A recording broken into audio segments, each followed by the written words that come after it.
സാറേ, ഞാൻ ഇത് കഥയൊന്നും നോക്കണം. ചേട്ടാ സാർ എടുക്കുന്നു ഉറപ്പാന്നാ എന്റെ കൂട്ടുകാരെ പറഞ്ഞു. അത്രയ്ക്ക് ഉഗ്രനായിട്ടുണ്ട്. ഇത്ര ചെറുപ്പത്തിൽ നീ കഥ എഴുതിയെന്നു? അതൊരു വലിയ കാര്യമാണല്ലോടാ. അതാ സാറേ പാവനാണോന്ന് പറയുന്നത്. എന്റെ ഏറ്റവും വലിയ ആഗ്രഹമാണ് എന്റെ പേര് പേപ്പറിൽ അച്ചടിച്ചാണോന്ന്. നീ എന്നെ വായിക്ക കേക്കട്ടെ. നിലാവുള്ള രാത്രി, മഞ്ഞു കൊച്ചുന്ന തണുപ്പ്, രാമൻ നായർ ജാനകിയമ്മയുടെ മുറിയിൽ നുഴഞ്ഞു കയറി. അന്നേടാ നുഴഞ്ഞു കയറിയത്? നേരെ കയറുന്ന പോലായിരുന്നു. അതാ സാറേ സസ്പെൻസ്. സാർ കേൾക്കണം. ഉറപ്പായി കിടന്നുറങ്ങുന്ന ജാനകിയെ അയാൾ അടിമുടി നോക്കി. അവളുടെ ബ്ലൗസിനുള്ളിലെ യൗവനം. എന്താ ബ്ലൗസിനുള്ളിലെ യൗവനം? അതെനിക്ക് മനസ്സിലായില്ലോ. സാറിനെ കളിയാക്കോ? സാർ കേൾക്കണം. യൗവനം അയാളെ കരം പിടിപ്പിച്ചു. അയാളുടെ പൗരുഷം ഉണർന്നു. എന്താണെന്ന്? പൗരുഷം. അയാൾ അവളെ അടക്കി പിടിച്ച് അമർത്തി ചുംബിച്ചു. എന്ത് ചെയ്തു? ചുംബിച്ചു. ചുംബിച്ചു എന്നുവെച്ചാ? ചുംബിച്ചു സാറേ. എന്താ അർത്ഥം? എനിക്ക് ആ വാക്കിന്റെ അർത്ഥം അറിയാമല്ല. പക്ഷെ അത് നല്ല വാക്കാ. ഞാൻ വായിക്കുന്ന എല്ലാ കഥകളും കാണും. നീ പോയി ഭഗവാൻ കൃഷ്ണനെ പറ്റി കഥ എഴുതിക്കൊണ്ടോ? ഞാൻ പത്രത്തിലിടാം. മേലാൽ ഇത്തരം കഥയായിട്ട് ഇങ്ങോട്ടെങ്ങാനും വന്ന നിന്റെ മുട്ടി ഞാൻ തല്ലി പിടിക്കും. ചുംബിച്ചത്.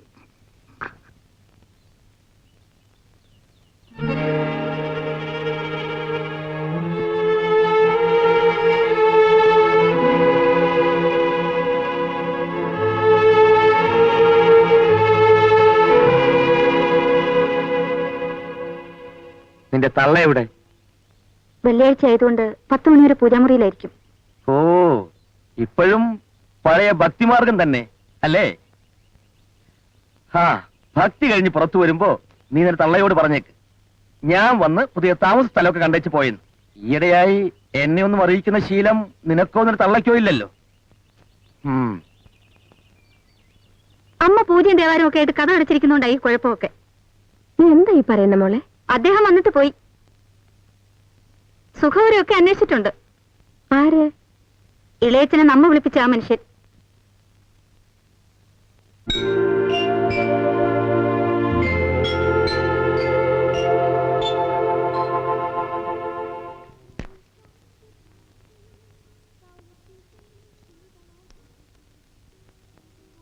എല്ലാം മതിയോ സാർ? നിനക്കിനി വല്ലതും വേണോ? ഒന്നും വേണ്ട സാർ. ഒരു ഐസ്ക്രീം കൂടെ ആയാലോ? വേണ്ട സാർ. അല്ല, ഇപ്പം സാറിന്റെ കാശില്ലല്ലോ. ബില്ലുണ്ട്. നിനക്കിനി ഞാൻ ഒരു 100 രൂപ ആട്ടെ. 100 രൂപയോ? 100 രൂപ. 50 രൂപ ഇപ്പൊ തരും അഡ്വാൻസ് ആയിട്ട്. ബാക്കി 50 രൂപ പണി കഴിയുമ്പോ. എന്താ? എന്തുവാ സാറേ പണി? എടാ, പണി എന്തായാലും ചെയ്തൂടെ? രൂപ 100 കിട്ടുന്നതാ. അതൊക്കെ അല്ലേ സാറേ. പണി എന്താണെന്ന് അറിഞ്ഞാലേ പറയാൻ പറ്റൂ. ശരി, എന്നാ പറയാം. നിന്റെ ചേച്ചിയില്ലേ? ചേച്ചി? ആ ചേച്ചിയും ഞാനും തമ്മിൽ തമ്മിൽ എടാ ഇഷ്ടത്തിലാണെന്ന്. പക്ഷെ നീ ആരോടും പറയരുത്. അതിനാണോ 100 രൂപ? എടാ പറയുന്ന മുഴുവൻ കേൾക്കാൻ. ഞാനിപ്പം ഒരു കത്ത് നിന്നെ ഏൽപ്പിക്കും. നീ അത് കൊണ്ടുപോയി ആരും കാണാതെ ജയന്തിയുടെ കൊടുക്കണം. അതിനാണ് 50 രൂപ അഡ്വാൻസ് ആയിട്ട് വരുന്നത്. ആ കത്ത് വായിച്ചു കഴിയുമ്പം ജയന്തി നിന്നെ ഒരു മറുപടി ഏൽപ്പിക്കും. ആ കത്ത് എന്റെ കൊണ്ട് തരുമ്പം ബാക്കി 50 രൂപ വരും. എന്താ?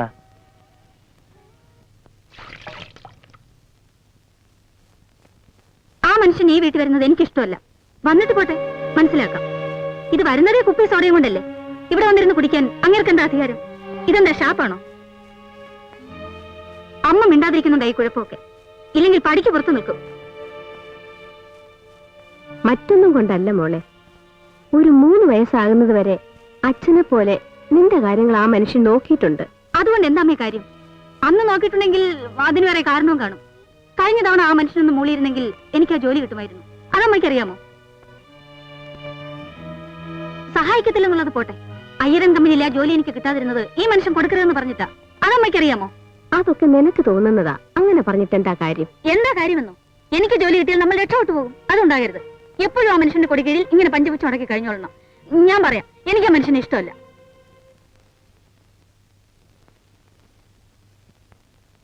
എന്താടാ? ചേച്ചിയെ ഒന്ന് കാണാമെന്നതാ. കണ്ടില്ലേ? കണ്ടു. എന്നാ പോയെ. പറഞ്ഞത് കേട്ടില്ലേ?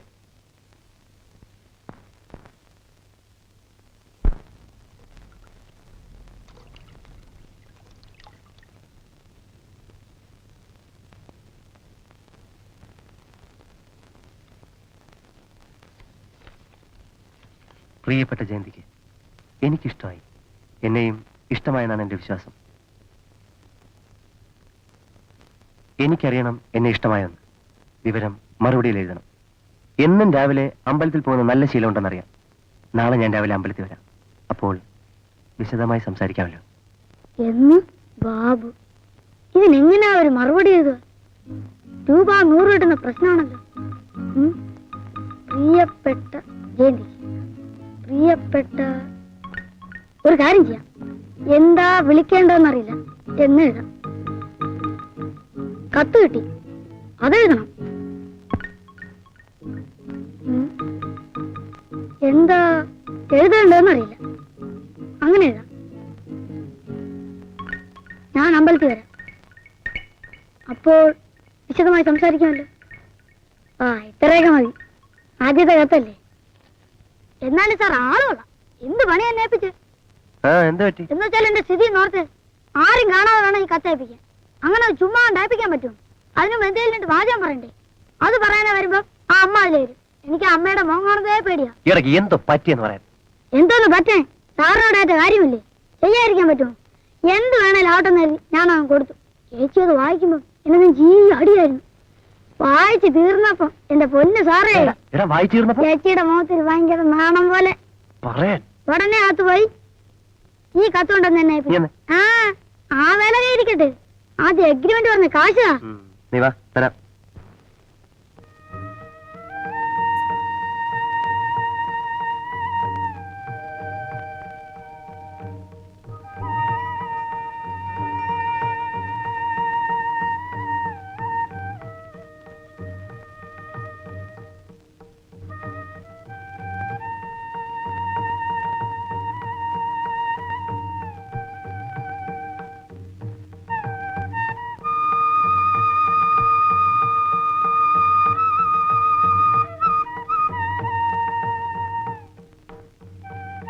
കത്തിൽ ഇത്രയൊക്കെ എഴുതിയിട്ടും എന്നോട് സംസാരിച്ചുകൂടെ? പിന്നെ നാണം പെൺകുട്ടികൾക്ക് ആവശ്യമാണ്. പക്ഷെ ഇത്തരത്തിൽ എന്നോട് പെരുമാറുന്ന ദ്രോഹമാണ്.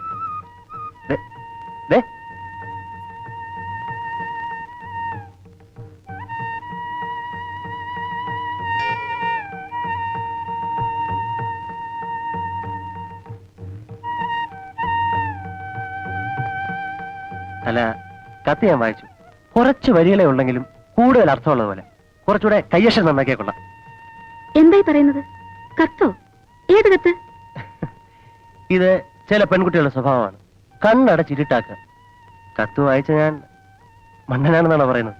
നിങ്ങൾക്ക് ആൾ മാറിപ്പോയെന്ന് തോന്നുന്നു. ദയവായി ശ്രദ്ധിച്ച് സംസാരിക്കുക. എന്റെ കത്ത് വായിച്ചും അതിന് മറുപടി അയച്ചത് നിങ്ങളാണ്. ആ കത്തനുസരിച്ചാണ് ഞാൻ അവിടെ വന്നത്. ഞാൻ ആർക്കും കത്തയച്ചിട്ടില്ല, അമ്പലത്തിൽ വരാൻ എഴുതിയിട്ടില്ല. എന്താ അവിടെ രാവിലെ ഒരു സംസാരം?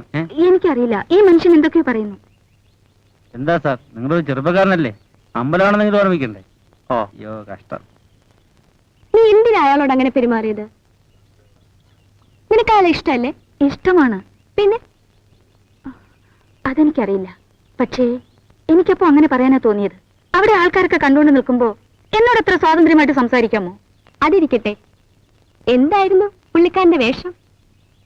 മുണ്ടും പിന്നെ തോളത്തിന് നേരിയത്. കാണാൻ നല്ല രസമായിരുന്നു. എന്ത് രസമായാലും എന്താ? നീ ഇൻസൾട്ട് ചെയ്തല്ലേ പിരിഞ്ഞത്? എടി, ഞാനങ്ങനെ പറയാൻ വേറൊരു കാരണം കൂടി ഉണ്ട്. ഞാൻ അയച്ചെന്ന് പറഞ്ഞൊരു കത്തിന്റെ കാര്യം പുള്ളി എടുത്തെടുത്ത് പറയുന്ന കേട്ടു. ഏത് കത്താണാവോ? ആ കത്തിന്റെ കാര്യമാണ് എനിക്ക് കൺഫ്യൂഷൻ ഉണ്ടാക്കുന്നത്.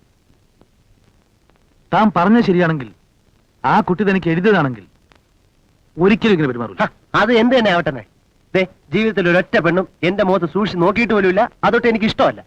പക്ഷെ ആ പെൺകുട്ടി ഉണ്ടല്ലോ, എന്റെ മുഖത്ത് നോക്കി ചീപ്പോ എന്ന മറ്റില്ല സംസാരിച്ച്. സമയം വരുമ്പോഴേ ഞാൻ തിരിച്ച് കണക്കി വെച്ചോളാം. സാറ് കണക്കും സാമൂഹിക പാഠവും കളയണം. താൻ ആ എഴുത്തൊന്ന് കാണിക്കാമോ?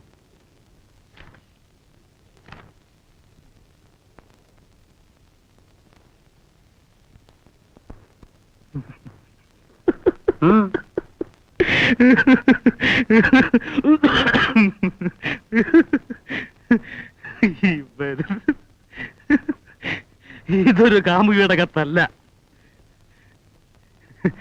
ഈ കയ്യക്ഷത്തിന്റെ ഉടമയെ എനിക്കറിയാം. 10-14 വയസ്സ് പ്രായമുള്ള ഒരു ചെറുകിട കഥാകൃത്താണ് കക്ഷി. ഗസറ്റ് ഓഫീസർമാരുടെ ബുദ്ധിയെ വിറ്റ പിള്ളേര് ഈ നാട്ടിലുണ്ടെന്ന് ഇപ്പൊ മനസ്സിലായില്ലേ? എടാ കൊച്ചുകൾ.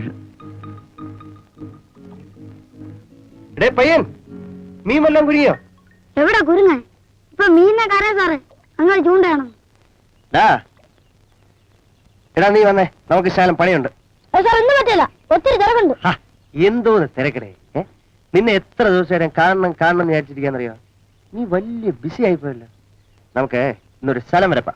എങ്ങോട്ടാ സാറേ? ഒക്കെ ഒരു സ്ഥലത്ത് ഞാൻ കൊണ്ടുപോകും. നീ വണ്ടി കയറി. സാർ പതുക്കെ.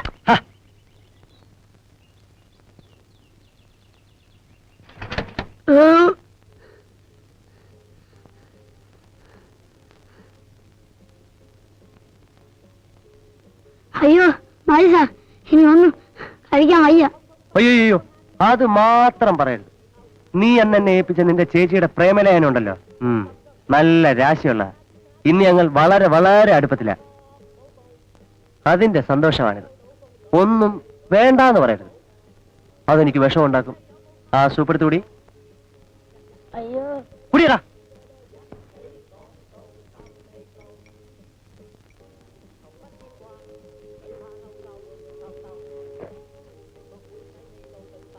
അയ്യോ മതി സാർ. ഇനി ഒരു ഐസ്ക്രീം കൂടെ ആയാലോ? അയ്യോ വേണ്ട സാർ, സാറിനെ അറിഞ്ഞോണ്ട് ശിക്ഷിക്കുക, എനിക്കറിയാം. പക്ഷെ സാർ ക്ഷമിക്കണം, ഇനി എന്നെ കൊണ്ട് തീറ്റിക്കുകയാണ് ഞാൻ ചത്തു. എടാ മേല ഇത്തരത്തിലുള്ള വക്രബുദ്ധി കാണിക്കൂ. ഇല്ല, ഈശ്വരനാണ്, അമ്മയാണ്, എന്നാണ്, സാറിനാണ് സത്യം. താൻ വെറുതെ പറയാ, ഞാൻ വിശ്വസിക്കില്ല. ഞാൻ പറഞ്ഞത് സത്യോടോ. ഇന്ന് സ്കൂട്ടറിൽ പോകുന്നത് കണ്ടു. ഞാൻ പറയാം, ഇളം നീല നിറത്തിലുള്ള ഷർട്ടും പാൻസ് ആണോ മുണ്ടാണോ എന്ന് ഓർമ്മയില്ല. പാൻസ് സാധാരണ ഇടും. മറ്റേത് എന്ന് വൈകുന്നേരം ഇവിടെ കളിക്കാൻ വരുന്നതാ. നല്ല തമാശക്കാരനാ സുഷമേ. എന്താ കാര്യം? താൻ പാവത്തിന് വരട്ടിയിട്ടില്ലേ? ദേ വരുന്നു. രവിക്കുട്ട, രവിക്കുട്ട, നിന്റെ സാറന്മാരെ ഇനി കളിക്കാൻ വരില്ലേ? എനിക്കറിയത്തില്ല. നീ അവരുടെ വലിയ അടുത്ത ആളല്ലേ? നിർത്തി. എന്ത് നിർത്തിയെന്ന്? എല്ലാം നിർത്തി. ഇനി അവരുടെ സൗകര്യത്തിന് പങ്കുവെക്കാൻ ഞാനില്ല. അവർക്ക് കളിക്കുന്ന നിർബന്ധമാണെങ്കിൽ എനിക്ക് പങ്കുവെക്കാൻ സൗകര്യമുള്ള ഒന്ന് കളിച്ചോളാം. എനിക്ക് ആയിൽ മില്ലിൽ പണിയൊക്കെ കിട്ടി. ആട്ടെ, ഞാനൊരു കാര്യം പറഞ്ഞു കേൾക്കൂ. നിർത്തി. നിങ്ങൾ പ്രായമായ പെമ്പിള്ളേർക്കും ആമ്പിള്ളേർക്കും വെറുതെ ഇരിക്കുന്നവർക്ക് ബുദ്ധി വന്നു അനുഭവിക്കാൻ ഞങ്ങളെ പോലുള്ള ഒരാഴ്ച വയറിളകിയത്. അതിന്റെ പാട് ഞാൻ അനുഭവിച്ചത്.